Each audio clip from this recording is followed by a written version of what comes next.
If you talk to 10 farmers about where to start, 9 will say the same thing. Most likely, they will simply advise you to get chickens. But here's something almost no one mentions. Chickens aren't always the best choice. They are simply the most popular choice. And there is a difference between popularity and effectiveness. Because when you have a quarter acre in the suburbs, popularity doesn't solve your problems. Efficiency matters. There are other animals that produce food faster and take up less space. Animals that produce results in weeks, not months. Animals that most beginners have never even heard of. The truth is that chickens are productive and familiar to most people. There is a wealth of information out there to help you be successful with them. But when you're working with limited space or only have an hour of daylight after dinner, popularity doesn't solve your problem. This is a classic example of what behavioral economists call the majority effect. Harvey Liebenstein described this phenomenon back in 1950. People choose what others choose, even when the conditions are radically different. Imagine 2 aspiring farmers in a Los Angeles suburb. The first one follows popular advice, builds a chicken coop for $2,000, and 6 months later is still waiting for the first egg. The second selects an animal to suit his restrictions and receives fresh eggs after 6 weeks. The difference is not that chickens are bad. The difference is that the right animal is the one that suits your land, your schedule, and your realistic goals, and not the one that is most often shown on YouTube. Most people believe that if you want eggs, you need chickens, and if you want eggs quickly, you just need to buy adult hens and hope they start laying eggs soon. But quails lay eggs at the age of 6 weeks. This is not a typo. 6 weeks from hatching to first egg. Compare that to chickens, which take 5 to 6 months. And you can see why quail makes sense for people who don't want to wait 6 months for results. Research from Mississippi State University shows that Coturnix quail reach sexual maturity in 5 to 6 weeks. At the same time, they take up minimal space. You can raise a small flock in a rabbit hutch or a repurposed bookcase. We're talking about a square foot per bird, if done correctly. This means a family of 4 can get a steady supply of eggs from a setup that takes up less space than a filing cabinet. And because quail are quiet, much quieter than roosters, they go unnoticed where chickens would attract the attention of inspectors.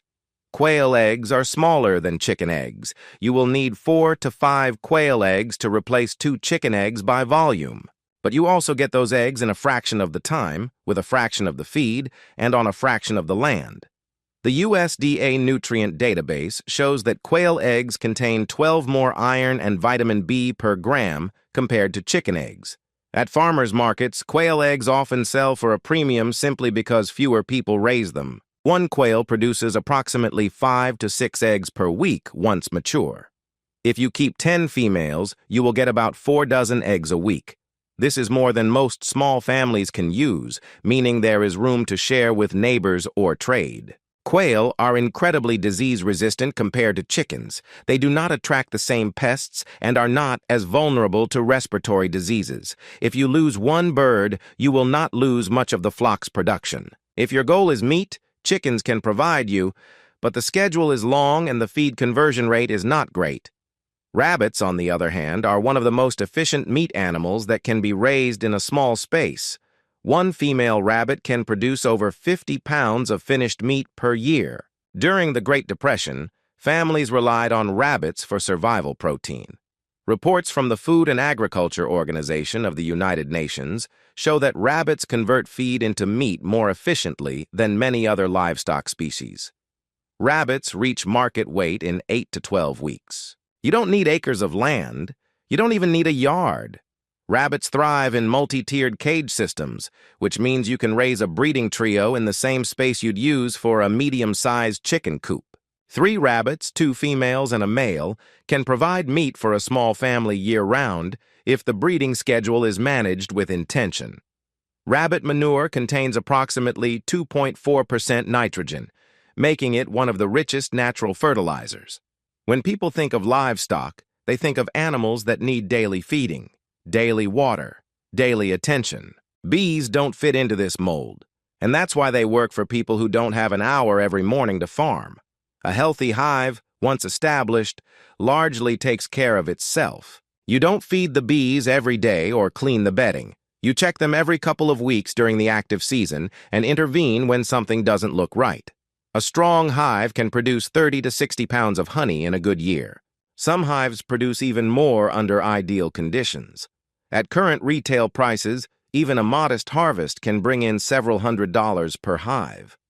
The Food and Agriculture Organization states that 75% of the world's crops depend on pollinators.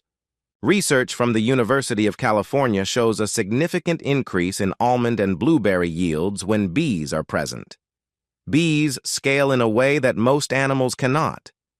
Ducks are pretty quickly brushed aside in most advice for beginners. People think they are dirty, need a pond, and eggs are the only reason to keep them. All three assumptions miss the bigger picture. Ducks are phenomenal layers. Depending on the breed, a good laying duck will give you between 250 to 320 eggs a year. Khaki Campbell ducks produce up to 300 eggs annually, which is equal to, and in some cases superior to, highly productive chicken breeds. The real benefit of ducks comes in the way they interact with your land. Ducks are active foragers and eat slugs, snails, beetles, and other garden pests that chickens often ignore. Permaculture research shows that ducks significantly reduce slug populations in humid climates. Ducks also cope with weather that stops chickens. They are cold-resistant and feel comfortable in the rain. If you are in the Pacific Northwest or anywhere with significant humidity, ducks will outperform chickens simply because they are built for those conditions. Goats have a reputation. People think they are escape artists, think they are noisy, and think you need a lot of land to make them work. Some of this is true, but it misses what goats actually do well. A dairy goat produces milk, and a lot of it. A good milking goat will give you between half a gallon and almost a gallon per day during peak lactation. In a 10-month lactation, you will get over 200 gallons from one animal. For a family trying to cut grocery costs or gain control over their dairy supply, this is transformative. You don't need 50 acres. 2 goats can thrive on a quarter acre if you manage rotational grazing. Historically, goats were called the poor man's cow in Mediterranean agriculture.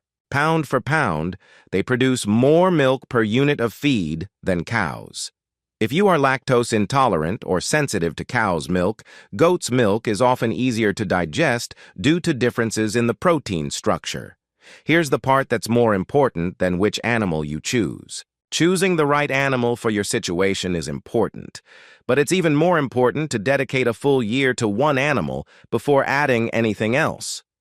Because the goal here is not to collect livestock, but to build a system that actually works. Systems don't come from reading articles or watching videos. They arise from repetition, from observing how an animal behaves in winter versus summer, from learning what health problems look like before they become emergencies. When you try to raise chickens, rabbits, bees, and goats the first year, you don't become proficient. You become overwhelmed. You're solving 5 different species of problems, managing 5 different feeding schedules. Cognitive psychology research shows that focused repetition accelerates skill acquisition. But when you spend a full year with quail or ducks, something changes. You stop doubting every decision and begin to recognize patterns.